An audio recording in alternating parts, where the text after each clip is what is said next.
Hello hi ನಮಸ್ತೆ friends, welcome back to food media. ನಾನು ನಿಮ್ಮ ಸೌಮ್ಯ. ನೀವೆಲ್ಲರೂ ಹೇಗಿದ್ದೀರಾ? ನಾವಂತೂ ಆರಾಮವಾಗಿದ್ದೀವಿ.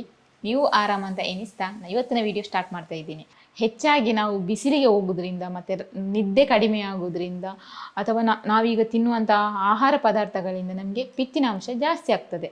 ಇದಕ್ಕೆ ನಾವು ಆಸ್ಪತ್ರೆಗೆ ಹೋಗಿ ಔಷಧಗಳನ್ನು ತಂದು ತಿಂತೇವೆ. ಇದರಿಂದ ತುಂಬ ಅಡ್ಡ ಪರಿಣಾಮಗಳು ಆಗ್ತದೆ ನಮಗೆ.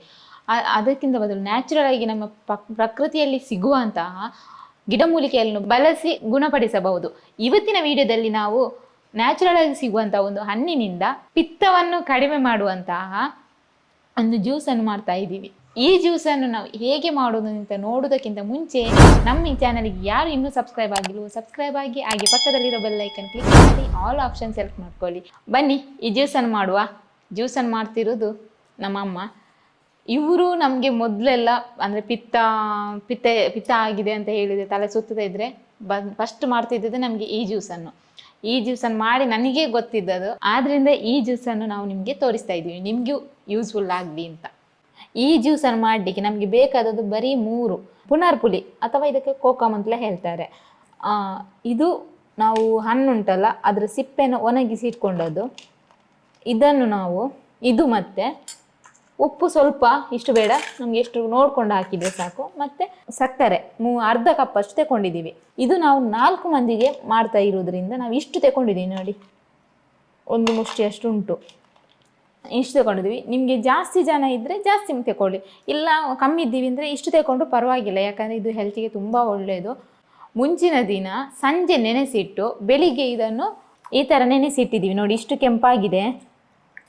ಇದನ್ನು ಈ ಥರ ಹಿಂಡಬೇಕು. ನಮ್ಮ ಅಮ್ಮನೇ ಮಾತಾಡಬೇಕಿತ್ತು, ಅವರು ಮಾತಾಡಲ್ಲ. ಅವರಿಗೆ ಅಂದರೆ ಕನ್ನಡ ನನಗೂ ಕಟ್ತದೆ, ಆದರೆ ಅವ್ರ ಹತ್ರ ಹೇಳಿದೆ ನಾನು, ನೀವೇ ಮಾತಾಡಿ ಅಂತ.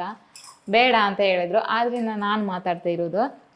ಓಕೆ, ನೋಡಿ ಈ ಥರ ಚೆನ್ನಾಗಿ ಇಸ್ಕಿ, ಯಾಕಂದರೆ ಎಷ್ಟು ನೀವು ಚೆನ್ನಾಗಿ ಇಸ್ಕ್ತೀರೋ ಅಷ್ಟು ಕೆಂಪಾಗ್ತದೆ ತುಂಬ. ಎಷ್ಟು ಕೆಂಪಾಗಿದೆ. ಇದನ್ನು ನಾವು ಈಗ ಅದರ ಹಿಂಡಿದ್ದು ಸಿಪ್ಪೆ ಉಂಟಲ್ಲ, ಇದನ್ನು ನಾವು ವೇಸ್ಟ್ ಮಾಡಲ್ಲ. ಇದನ್ನು ಸಹ ಒಂದು ರೆಸಿಪಿ ಮಾಡ್ಬೋದು. ಅದು ಏನು ರೆಸಿಪಿ ಅಂತ ನಾವು ಮುಂದಿನ ವಿಡಿಯೋದಲ್ಲಿ ಹೇಳ್ತೀವಿ. ಈ ಥರ ನೋಡಿ ಪ್ಲೇಟಿಗೆ ಹಾಕ್ಕೊಂಡು ಚೆನ್ನಾಗಿ ಹಿಂಡಿದ್ದಾರೆ. ಇದು ವೇಸ್ಟ್ ಆಗಲ್ಲ, ಇದರಲ್ಲೂ ಒಂದು ರೆಸಿಪಿ ಮಾಡ್ಬೋದು. ಆವಾಗಲೇ ಹೇಳಿದೆ ನಾನು, ಅದನ್ನು ನಾವು ಮುಂದಿನ ವಿಡಿಯೋದಲ್ಲಿ ಹಾಕ್ತೀವಿ. ನಾನೀಗ ಇದರಲ್ಲಿ 8 ಸ್ಪೂನಷ್ಟು ಸಕ್ಕರೆ ಹಾಕ್ತಾ ಇದ್ದೀನಿ. ಅದು ನೋಡಿಕೊಂಡು, ಸಿಹಿ ನೋಡಿಕೊಂಡು ಹಾಕಿದರೆ ಆಯಿತು.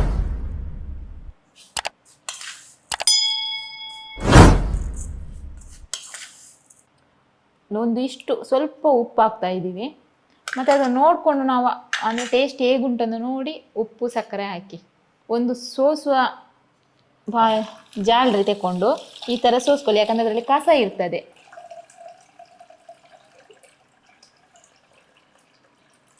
ಎಷ್ಟು ಕೆಂಪಾಗಿದೆ, ನಾವು ಅಂಗಡಿಯಿಂದ ತಂದ್ರೂ ಇಷ್ಟು ಕೆಂಪುಗೆ ಆಗೋದೇ ಇಲ್ಲ.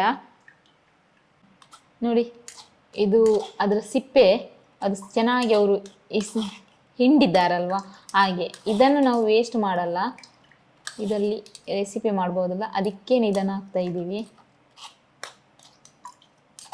ಇದನ್ನೀಗ ಚೆನ್ನಾಗಿ ಮಿಕ್ಸ್ ಮಾಡ್ಕೊಳ್ಬೇಕು, ಅಂದರೆ ಸಕ್ಕರೆ ಎಲ್ಲ ಕರಗಬೇಕು. ಅದು ಕರಗ್ತದೆ ಬೇಗ. ನಮ್ಮ ಮನೇಲಿ ಯಾರಾದರೂ ನೆಂಟರು ಬಂದಾಗ ಎಲ್ಲ, ನಮ್ಮ ಮನೇಲಿ ಇದು ಇದ್ದರೆ, ಸಿಪ್ಪೆ ಒಂದಿದ್ದರೆ ಇಮಿಡಿಯೇಟಾಗಿ ನಾವು ಜ್ಯೂಸ್ ಮಾಡ್ಕೋಬೋದು. ಇದು ದೇಹಕ್ಕೂ ತುಂಬ ಒಳ್ಳೆಯದು. ನಿಮ್ಮ ಮನೆಯಲ್ಲಿದ್ದರೆ ಖಂಡಿತ ಒಮ್ಮೆ ಮಾಡಿ, ಇದನ್ನು ಮಾಡಿ ಎಲ್ರಿಗೂ ಕೊಡಿ. ತುಂಬ ಅಂದರೆ ತುಂಬ ಒಳ್ಳೆಯದು. ಇದರಲ್ಲಿ ತುಂಬ ವೆರೈಟಿ, ಜ್ಯೂಸ್ ಮಾತ್ರ ಅಲ್ಲ, ಸಾರು ಮಾಡ್ಬೋದು, ಎಲ್ಲ ರೀತಿಯ ಅಡುಗೆಯನ್ನು ಮಾಡಲಿಕ್ಕೆ ಇದರಲ್ಲಿ ಆಗ್ತದೆ. ನಮ್ಮದು ಜ್ಯೂಸ್ ರೆಡಿ ಆಯಿತು. ನೋಡಿ, ಒಂದು ಗ್ಲಾಸಿಗೆ ಸರ್ವ್ ಮಾಡ್ತೇನೆ. ಎಷ್ಟು ಕೆಂಪಾಗಿದೆ ನೋಡಿ.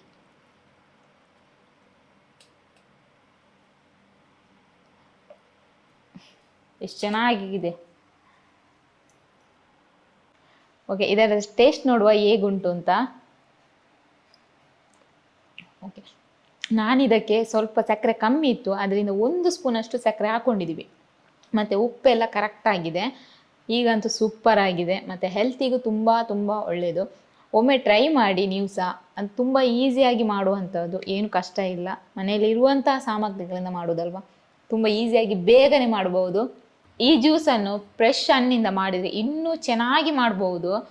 ನಮಗೆ ಈ ಫ್ರೆಶನ್ನು ವರ್ಷ ಇಡೀ ಸಿಗಲ್ವಲ್ಲ, ಆದ್ದರಿಂದ ನಾವು ಇದನ್ನು ಒಣಗಿಸಿ ಇಟ್ಕೊಂಡು ನಾವು ಜ್ಯೂಸನ್ನು ಮಾಡಿದ್ದು. ಅಂಗಡಿಗಳಲ್ಲಿ ಒಣಗಿರುವಂತಹ ಪುನರ್ಪುಲಿಯ ಸಿಪ್ಪೆ ಸಿಗ್ತದೆ, ಅದನ್ನು ತಂದು ಮನೆಯಲ್ಲಿ ಸ್ವಲ್ಪ ನೀರಲ್ಲಿ ತೊಳೆದು ನೆನೆಸಿ ಇಡಿ. ಓಕೆ, ಈ ವಿಡಿಯೋ ಇಷ್ಟ ಆಗಿದ್ದಲ್ಲಿ ಒಂದು ಲೈಕ್ ಮಾಡಿ, ಹಾಗೆ ನಿಮ್ಮ ಫ್ಯಾಮಿಲಿಗೆ, ಫ್ರೆಂಡ್ಸಿಗೆ ಎಲ್ರಿಗೂ ಶೇರ್ ಮಾಡಿ, ಅವರಿಗೂ ಯೂಸ್ ಆಗಲಿ.